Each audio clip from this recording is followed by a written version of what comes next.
Hey folks! This is it. we have finished. We have finished. Zelda II: The Adventure of Link. Congratulations. We've kind of cheesed it a little, but we have not cheated. We have not used cheated? everything the game Offers to us, and the game cheesed us as well.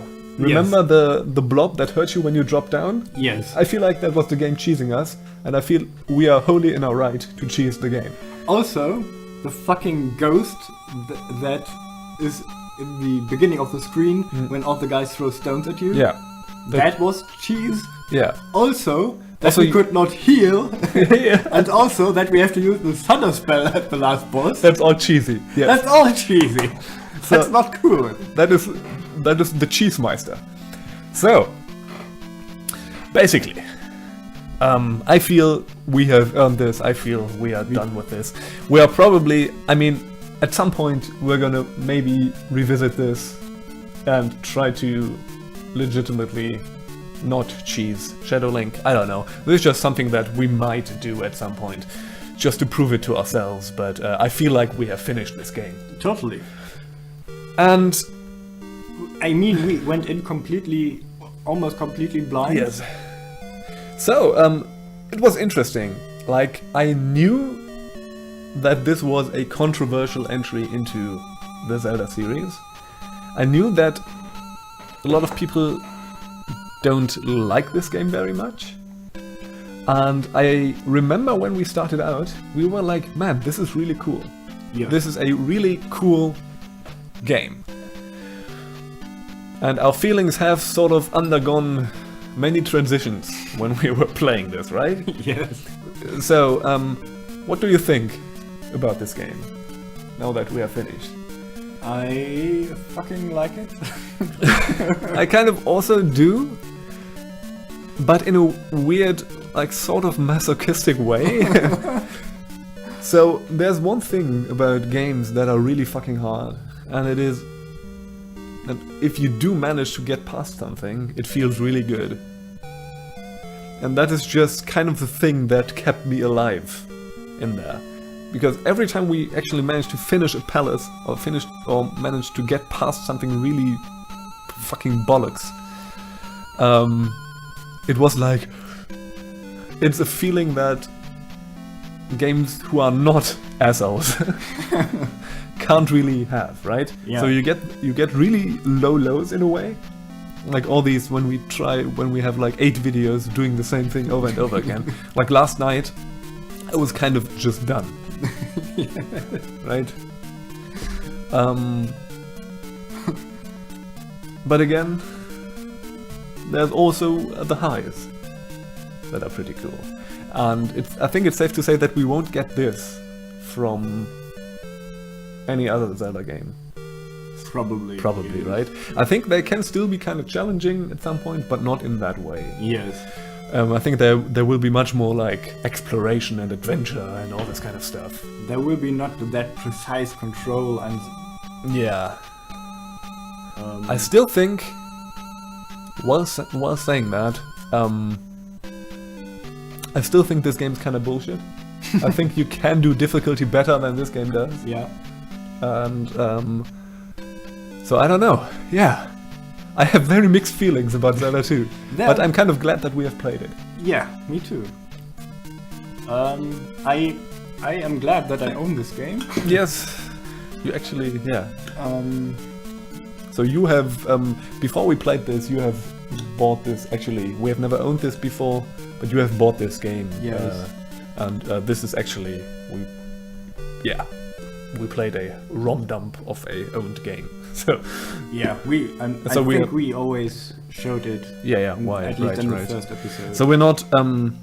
Obviously, you have seen that, but we have not played it on a actual NES. We have the original NES controller. Yes, but we don't have the hardware to record from that, so we emulated it. But I think it's okay. Yeah. So yeah. So how about we start doing science now? Yeah, let's do science. We're gonna do the list. So just we have 2 games we will have 2 games on the list. We will have The Legend of Zelda for the NES, and we will have Zelda II, The Adventure of Link for the NES. So by now it has been a while since we played The Legend of Zelda. That is correct. Do you think Zelda II, The Adventure of Link is a better game than The Legend of Zelda? This would be a long answer. Then go ahead, we're doing science. Science is not about quick answers. Because I feel I don't really have an opinion if there is which is better. But we will have This is why we have to discuss. This is why to this is why we have to do science. yes, Is what to- you're to- saying. Yeah. That's correct. Obviously, they are very different. They are very different games, yes. So I would Both are actually hard in their own ways. in their own ways, yes. I think Zelda 1 had glimpses of this. There were some, like in the later dungeons, there were these night enemies and the magic enemies and so on, where you had to be really precise to get through that. That was actually a cause of frustration for us. Zelda 1 is also difficult in one other way, that this game didn't really have. And Zelda 1 is difficult in an exploratory way. That's correct. This game does not have much of that. This is what came to my mind first, is that Legend of Zelda 2, The Adventure of Link, is much more directed. Yeah, it's a... Well, you don't really know what to do next. It's very cryptic, the hints you get. but there's... But there is... you are always directed. There's Yeah. only one direction you can There's go al- into. Yeah, there's only one thing you can really do. And Yeah. with Zelda 1 that's different. You can actually do the dungeons in whatever order. There are actually playthroughs of the game that do something. You can play through the game without the sword. There's much more, like a much greater possibility space at any given point I in think time. you can Whereas this one, reach over the half of the whole world. yeah, from the Without- beginning, yeah. without anything. So there is, whereas this game is strictly linear actually. So you Yes. do, like it's, I mean, you are in one area, there's one thing you need to do to get to the palace. You get to the palace, you finish the palace, you get the item, you finish the palace, that item gives you the possibility to leave that area, go to the next area, and so on, right? And that is a bit kind of like the structure in The Legend of Zelda 1, but Zelda 1 is much more open about this, right? And this one is kind of, yeah, it really is strictly linear. You have like there's the occasional cave and something that is optional, that gives you a little bit of stuff. And yeah, I think that there's a possibility, if I remember correctly, that you have the chance in the I think the third and fourth dungeon or so, you have the chance to do either of them. oh yeah, right. But that's really like But a that- small, small thing. But it doesn't matter if you do this one Yeah. or this one first. Yeah, right. So there's that. I think, like if we think about the Zelda games that are to come, they will also always be sort of in that space between linearity and openness, right? But they are not in the discussion here. No, they are not, but it's kind of interesting to have Yeah. so, yeah, I don't know. There's that. Let's talk... One thing we have to talk about are the RPG elements, the leveling up. So, there is this thing where... You know the thing about avatar strength or avatar skill versus player skill, right? Yes. Avatar skill is sort of an arbitrary number that goes up, and your avatar, Link in this case, becomes stronger. That does not really have anything to do with you as a player becoming better at the game. And definitely both things are required for this. Yes. There is an element of avatar strength in Zelda 1 as well, like increasing your health, for example, getting items. That increases what the character can do. But it's not like a number going up, you're doing more damage. a number going up. Oh, at least with the sword you could actually make that argument. there are 3 different swords. Yeah, and but it's I not. think 2 or 3 different ropes or Yeah, armors. yeah, right. But you can't grind them. I think that is the difference. You have to find them. You find have them to through. buy them. Yeah, right.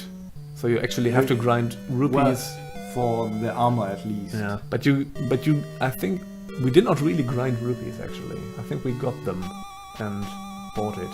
Yeah. So there's really no grinding. not grinding in at that least way. in a way Yeah. in comparison to Zelda 2. Yeah, and this is Zelda 2 is like RPG grinding in a way. Yes. The one difference is that it is obviously in real time, and you have to still employ some amount of skill to be able to grind this.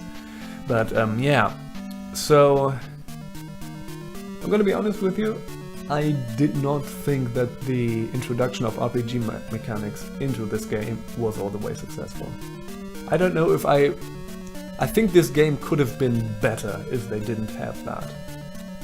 Yeah. If they had balanced this around getting the heart containers and, you know, maybe and different swords. without like maybe different swords, without like this avatar strength thing. Yeah, I think So that would be an improvement. Yeah, I think so too. so I don't know. Or at least that it works more casually. Like you don't need to say, okay, I do now a grinding session. Yeah. Where I really try just to level up. Yeah, and also it kind of ties in with what's good in Zelda 1. What's good in Zelda 1 is like having this world to explore and to find stuff and having interesting things and so on. I think Zelda 1 at some point the exploration thing is a little too obscure.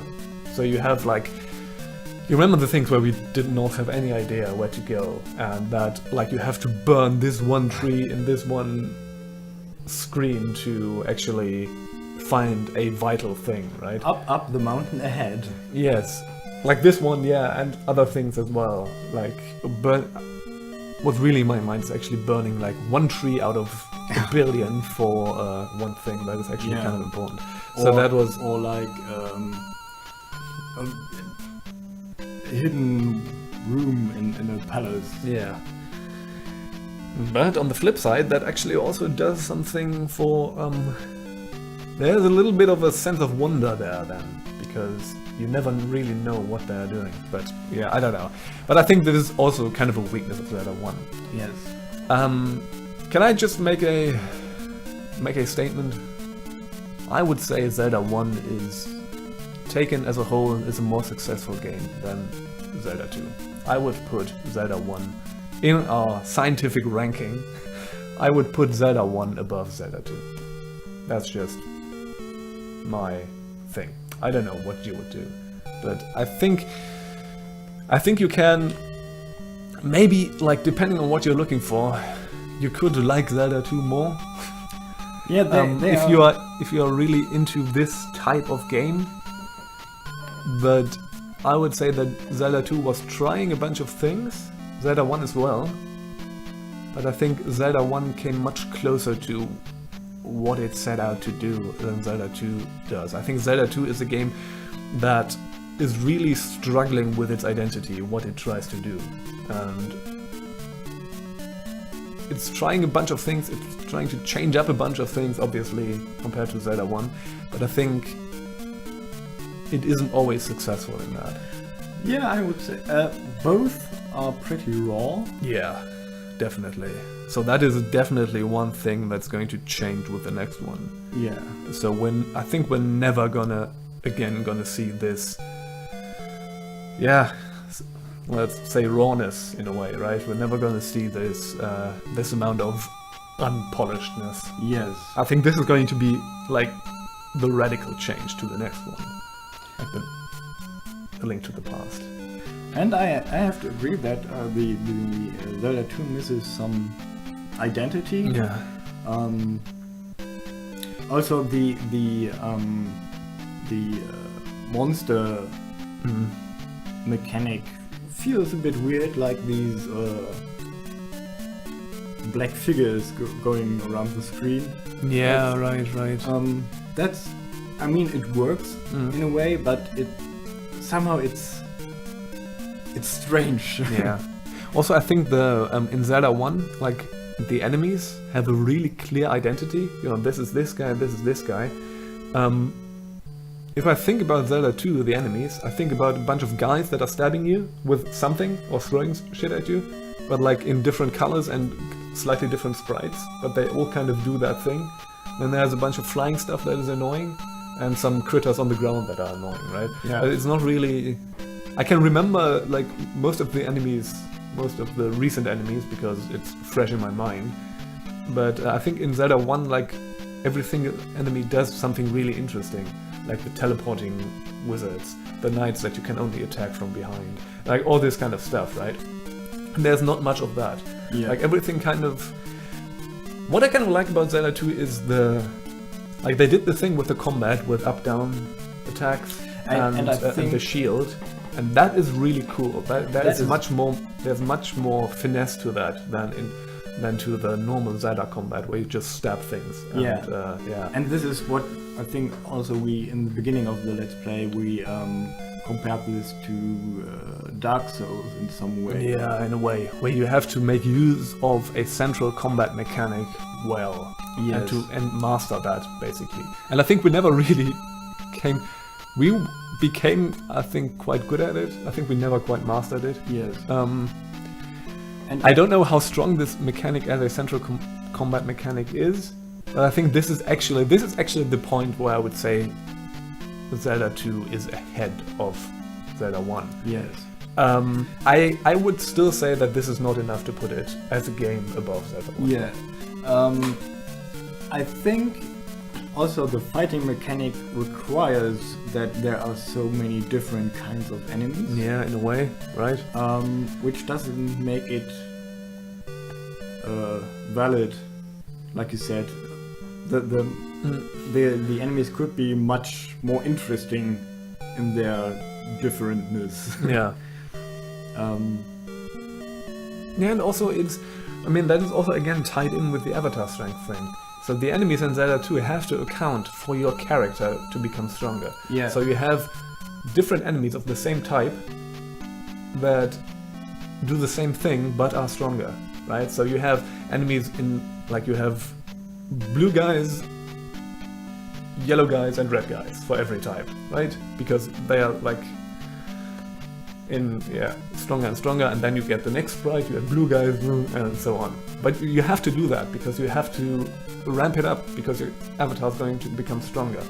If they didn't have that, I would say they could have like one enemy type that is like the normal dude that stabs, one enemy type that throws shit at you, one enemy type that throws shit at you and jumps, right? Yeah. This stuff. So and then it would. I think that's actually a case of less is more. I think if they didn't do the weird experience, which is also kind of half-baked in a way.